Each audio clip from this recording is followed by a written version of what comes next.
Hello students, I welcome you to my YouTube channel Arc Study. Those who are new to this channel can subscribe the channel and press the bell icon. Today in this video we will discuss another poem for class 9th, that is The Child's Prayer, written by Sir Muhammad Iqbal. So let's begin. You can see in the image here Sir Muhammad Iqbal. Now, about the poet.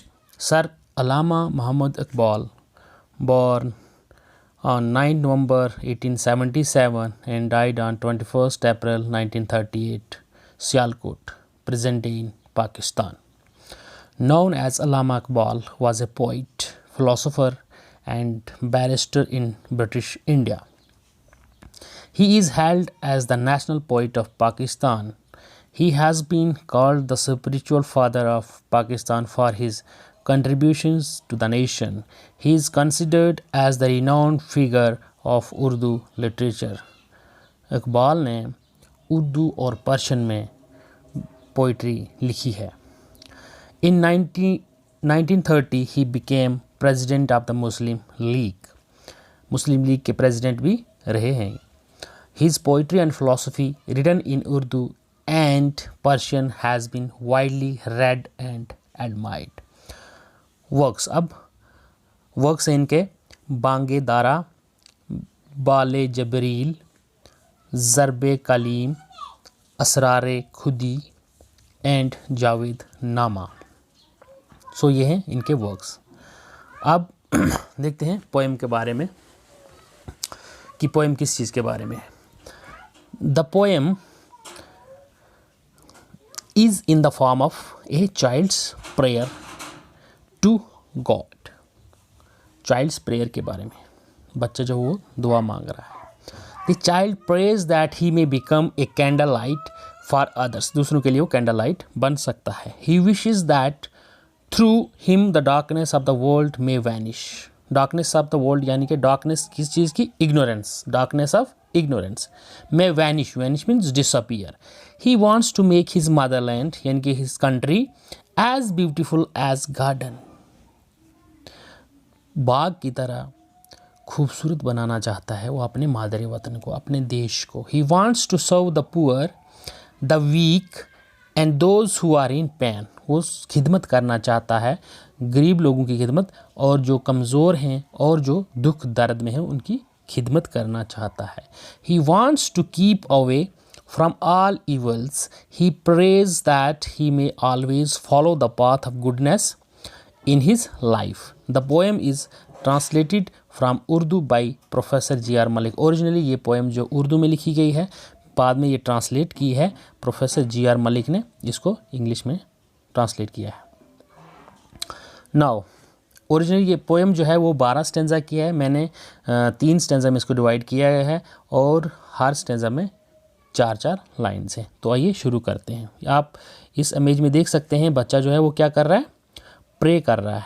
और यहाँ पे candle है, candle light. ठीक है, तो आइए शुरू करते हैं. My tender hopes rise to the lips I pray, kindly candle light may my life be, may through me world's darkness vanish away and every corner fill with light of day. यानी कि candle light, रोशनी. ठीक है, और darkness यहाँ पे darkness of ignorance है. ठीक है, तो इसकी एक्सप्लेनेशन है. The child has some kind and caring hopes means tender hopes. These hopes arise to his lips when he prays. जब वो प्रे करता है, प्रार्थना करता है, दुआ करता है. when he prays, he prays that his life may become a candle light for others. दूसरों के लिए रोशनी का बाइस बन सकती है उसकी ज़िंदगी. He prays that the darkness of ignorance in the world may vanish through the candle light of his life. ठीक है, he wants every corner of the world to be filled with light of knowledge and goodness. अच्छाई और जो knowledge है, इल्म है, इल्म की रोशनी से वो रोशनास करना चाहता है पूरी दुनिया को. ठीक है, अब है next stanza. May I adorn my land to me so dear, Even as the blossoms make the garden fair, fair means beautiful, as the moth, moth है कीड़ा होता है जो लाइट के इर्द गिर्द चक्कर लगाता रहता है, उससे अट्रैक्ट होता है. Round the shining light in zest, zest means passion, enthusiasm, zeal. So let me love the candle of knowledge best. So इस स्टेंजा की एक्सप्लेनेशन है, the poet prays that he may make his country beautiful in the same way as blossoms make a garden beautiful. जिस तरह से फूल जो है garden को खूबसूरत बनाते हैं, उसी तरह से वो पोइट जो बोलता है वो बोलता है कि मैं भी अपने देश को, अपने मुल्क को, अपने मादरे वतन को इतना खूबसूरत बनाना चाहता हूँ. A moth loves a shining light. जिस तरह से भीड़ एक कीड़ा जो होता है वो लाइट के जब बल्ब के इर्द गिर्द जो है घूमता रहता है, चाहे वो जल भी जाए लेकिन उसको परवाह नहीं होता, इतना वो अट्रैक्ट होता है उससे. Passionately and keeps going round and round it means light. The poet wants to love his country with the same passion. उसी जोश के साथ अपने देश से वो मोहब्बत करना चाहता है. And to make his country beautiful and to serve it passionately. The poet prays for the love of knowledge from God. तो आइए थर्ड स्टेंजा देखते हैं. To love and serve the poor my mission be. Mission means my objective. For the weak and those in pain my sympathy. Sympathy means love, hamdardi. Save me, my God, from all snares of evil. Snares mean traps, fande of evil. Evil mean burai. To walk the virtuous ways, grant me the evil. Virtuous means good, pious. तो आइए इसकी explanation देखते हैं.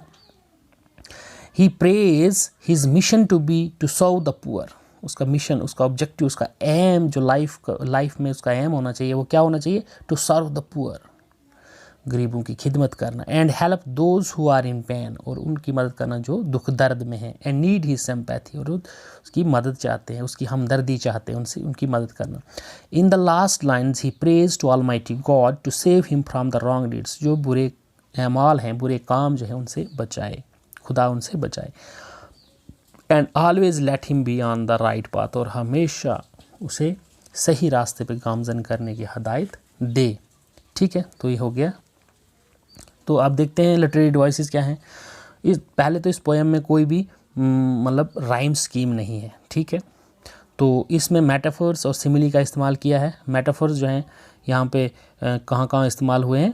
My tender hopes arise to the lips, the candle of knowledge, snares of evils, ये metaphor इस्तेमाल हुए. और simile as the moth goes around the shining light in jest, ये सिमिली है. Thank you.